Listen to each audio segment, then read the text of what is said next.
Good morning, everybody, and welcome back to my channel. I'm extremely tired, so just for warning. Also, Gabriel is joining us today. This is the 8-week pregnancy update.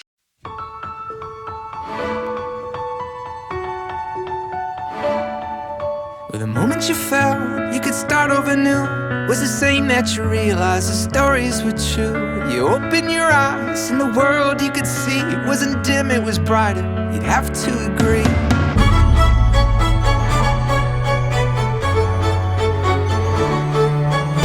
Oh, now your fears are gone. They were buried with the dawn. And oh, now you feel alive for the very first time.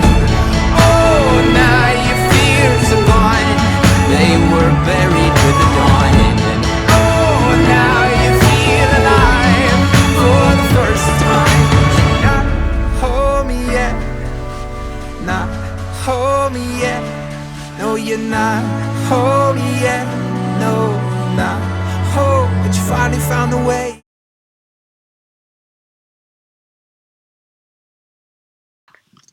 Hi. So this is specifically why I should really start journaling. The other day I was thinking about recording this video and what that would look like. And I was like, man, so much stuff happened in the past week. And I was like, I'm just so ready to talk about it, blah, blah, blah. And I forgot a lot of it. Typical. But there are a few things that I know for sure, so we're going to talk about it. First of all, I still feel pretty good. I went to see the chiropractor again last week on Tuesday. So he aligned me again, and I have never heard my neck crack like that. Oh my goodness, it was wild. But he's like, schedule something for a month out, because that's usually what they recommend during pregnancy, because that's good enough for most people. But he was like, but if you're having a lot of pain or discomfort or other issues, then just make an appointment sooner. You can hop in whenever, and we'll adjust our plan of action at that point in time and see if it's something where you are slipping out of alignment a lot and really need to be aligned more frequently, or if it's just you did something and tweaked your back or whatever. So that was good. It felt so good to get aligned. I'm really sad I have to wait a month, but I understand. I've been a little bit better at taking my prenatals, but this is basically how it goes. I gotta eat a full breakfast or a lot of food or whatever meals have passed for the day. And then after at least 30 minutes afterwards, then I need a big glass of water or some flavored drink to go with it. I got my Amazon baby registry gift box with their free gifts in it, so I'm going to open it up. Okay, so this wasn't supposed to come till Monday, so I'm opening it at 10 o'clock at night because I didn't know that it was going to come today. Alright, so first we've got a brochure from VTech, and yeah, it just looks like a brochure. Nothing exciting except maybe a baby milestone chart.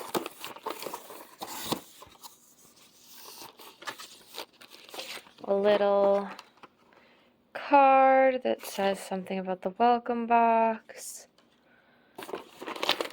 and then the bag. Just gonna, okay, it's baby registry on the front. It has the little Amazon symbol. Looks very similar to the Target one. We've got a bottle and nipple stuff. And this laundry detergent. That's nice. Oh boy. Alright. Oh boy. Having technical difficulties over here. It looks like, this looks like a onesie. Probably a onesie. Most likely a onesie. Carter's onesie. And, ooh, a swaddle. Cute. And then this looks like, I don't know what this is.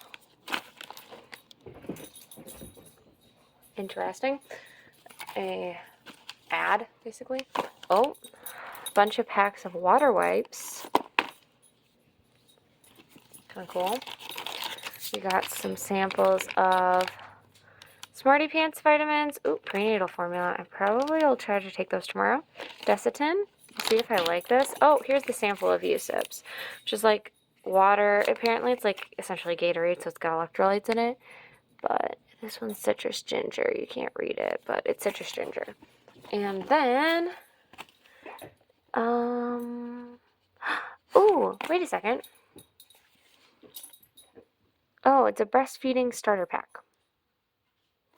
with like a reusable like plastic bag. I thought it was one of those like reusable food bags for like squeeze pouch stuff, but it's not. Advertisement. And more advertisements. So honestly, out of everything that was in here, I'm not really sure why they say this was worth $35. Like, wow, my camera's really struggling to focus today. Like, I get that is probably worth like what, maybe $10. This is one bottle. I got that sample pack. Probably cost them honestly nothing. These water wipes are probably the most worth it, but there's no way that those are like $10 even. A swaddle. Now those can be expensive, so I can see that one. And a singular onesie, which I don't even know what size it came in. And then just some more samples. So this is everything. Yeah. Really hoping that this would be a newborn gender neutral onesie. And it's 3 to 6 months.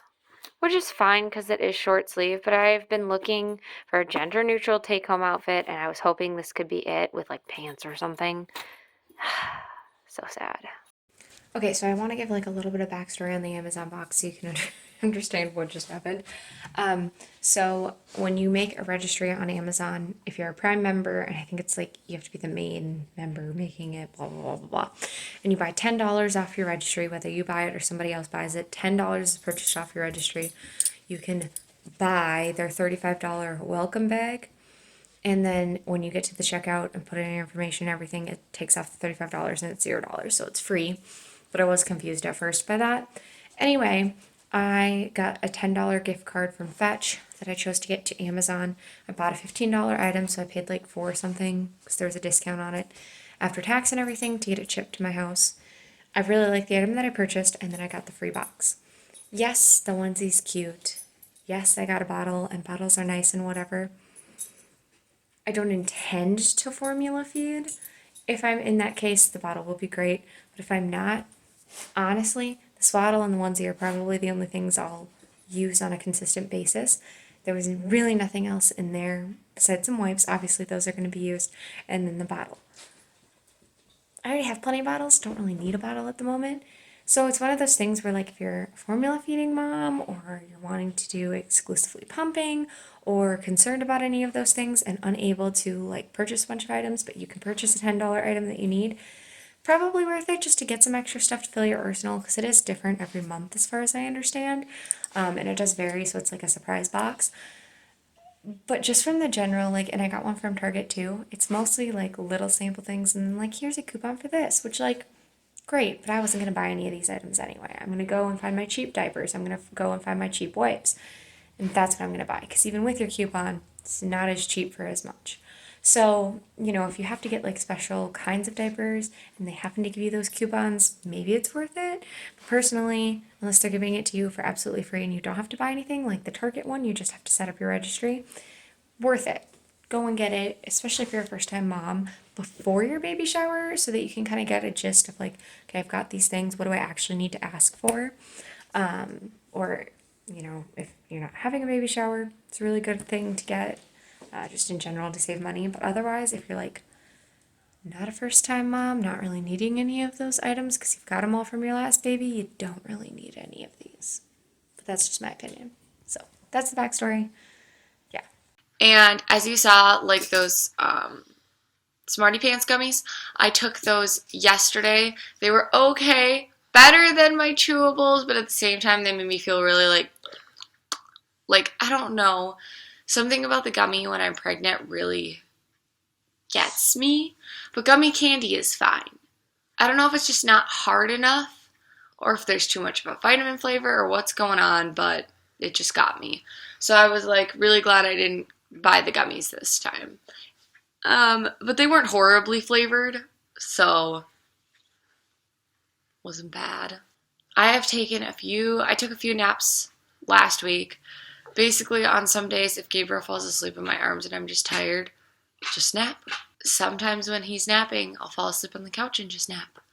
Because I get pretty tired, but I also haven't been sleeping a lot at night just because there's been a lot going on. Yesterday was Mother's Day. We had a really good day, but I wasn't able to record just because I thought about it and then I was like, nope, too tired. Not doing it. Gregory and I went out to dinner. We had brunch with my family. We went to church. And we kind of just hung out and cleaned. I needed to get a bunch of stuff done, so I did. I reorganized the baby closet. But I was also supposed to schedule my first doctor's appointment. I didn't. But I'm going to be doing that shortly after this while Gabriel's eating breakfast. However, last week I had a friend ask me if she could do an ultrasound on my leg, and I have some video from that that's going to be going up on Friday. But she also did an ultrasound of my stomach just for fun, and I would show you the pictures, but they're not going to show up on screen, and I don't want to download them and put them on screen because they have my information on them, and I could crop them, but I don't. I'm lazy. And I'd also have to like edit and show you what you're looking at, because if I don't, people will be like, there's no baby there, blah, blah, blah, blah, blah.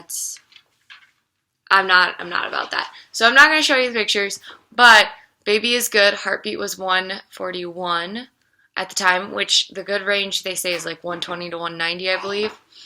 And the like instructor that's like knows what she's doing, has a degree in like sonography and like whatever, was telling me that she's the one that did the heartbeat line actually, and she got me like 3 other angles so that you could see more, and she showed me like the heart, and then my friend redid it again after I got to see and everything was good, that like you could see like the baby, but you could also see like the 2 lines of the heart, and she said that was like a really good sign. So I'm hopeful. I was happy. It was really good, and it was just nice to have peace of mind and to see the baby, which I've never done an ultrasound that early, so it just kind of looks like you could see the movement and stuff, which was really cool. But yeah, I thought I was way too early to do an ultrasound, but she was like, nah, man, we can do them at 6 weeks, because at like 5.5, 6 weeks, that's when the heart really starts going, and it's like the movement starts, and it's really easy to see things. And I was like, that is wild. Like tiny but wild. And I was like, I thought you had to have like an intravaginal, is that what it's called? Whatever one goes inside of you to actually be able to see it. And she's like, no, we just do like the outside ones. And I was like, that's so cool. Okay, then my question is, if you can see it with a regular ultrasound machine, why do they do the internal ones? Is that just because that's what like a doctor can do, like at an appointment without having to schedule you to go see a sonographer? Because that would make sense. But if not, why? Why then? Because that's not comfortable to me. Granted, I don't see a regular doctor, but if I ever had to, now I know that they can see a baby at 7 weeks. Like, not all the time. Like, there are circumstances where they can't, so they tell you, like, not to worry.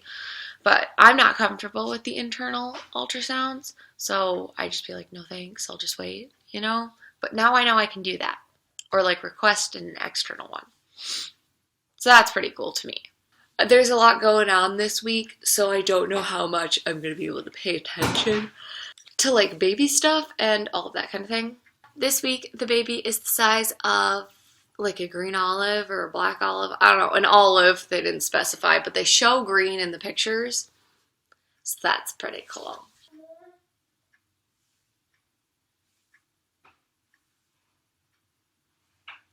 That is my 8-week pregnancy update. I do feel pretty decent. The whole acne issue has seemed to go away somewhat. So I am washing my face more frequently now though, so I think that helps. I think if I stopped, it would be problematic, but I'm not. Thank you so much for watching this video. If you liked it, don't forget to give it a thumbs up and subscribe, then hit the bell down below so you can get notifications for when more videos come out. It's thunderstorming. Thank you so much for watching this video, and we'll see you next time. Love, Genevieve.